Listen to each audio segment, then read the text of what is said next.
करबक। इस पाठ के कवि मलिक मोहम्मद जयासी हैं। जयासी निर्गुण भक्ति मार्ग के प्रेम मार्गी शाखा के प्रमुख कवि हैं, जिनका जन्म 1492 ईस्वी में माना जाता है।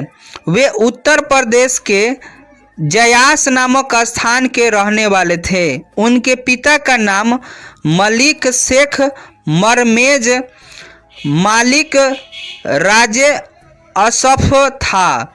जयासी जो है कुरूप और काने थे। चेचक के कारण उनका चेहरा कुरूपहीन हो गया था तथा बाईं आंख और कान से वंचित थे। उनकी 21 रचनाओं के उल्लेख मिलते हैं। उसमें पद्मावती, अखरावट, आखिरी कलाम, कहरनामा, चित्ररेखा, कनवाहत आदि प्रमुख हैं।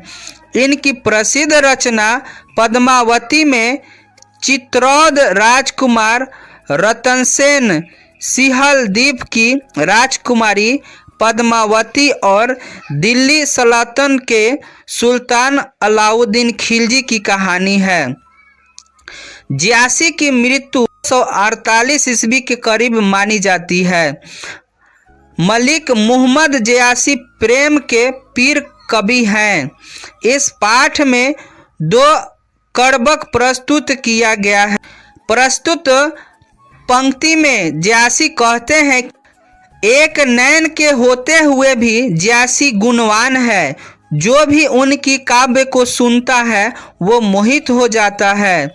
कवि ये भी कहते हैं कि ईश्वर ने उन्हें चंद्रमा के तरह इस धरती पर उतारा, लेकिन जैसे चंद्रमा में कमी है वैसे ही कवि में भी कमी है। कवि चंद्रमा की तरह अपने काव्य की प्रकाश पूरे संसार में फैला रहे हैं।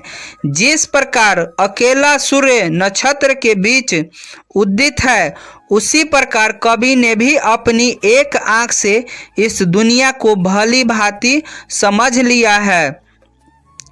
कवि ये भी कहते हैं कि जब तक आम में नुकीली डाभ नहीं होती है तब तक उसमें सुगंध नहीं आते हैं। और साथ ये भी कहते हैं कि समुद्र को पानी खारा इसलिए है, वह असूझक और अपार है।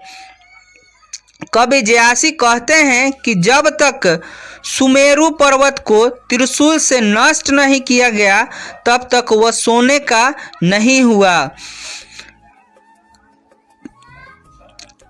कवि कहते हैं कि जब तक घोड़िया में सोने का घैला नहीं जाता तब तक वह कच्ची धातु जो है सोना नहीं होता है। कवि कहते हैं कि वे एक नैन के हुए फिर भी दर्पण की तरह निर्मल और स्वच्छ भाव वाले हैं, और उसकी इसी गुण की वजह से बड़े बड़े रूप वाले लोग उनके चरण पकड़कर कुछ पाने की इच्छा लिए उनके मुख की तरफ ताकते रहते हैं। जयासी कहते हैं कि मैंने यह काव्य रचकर सुनाया है और जिसने भी इसे सुना है उसमें प्रेम की पीड़ा का अनुभव हुआ है।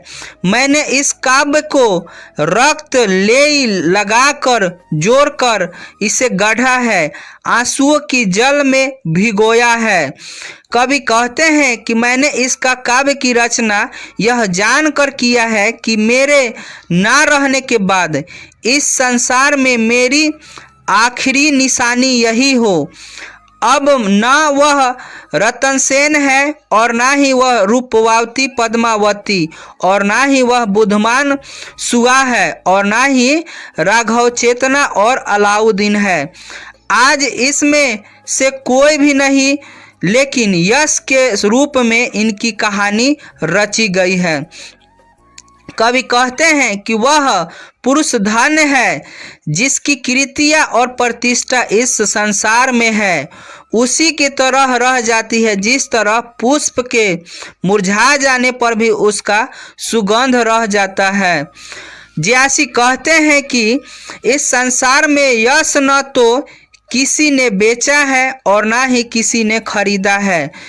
और कवि ये भी कहते हैं कि जो मेरे कलेजे के खून से रचित कहानी को पढ़ेगा वह हमें 2 शब्द में ही याद रखेगा,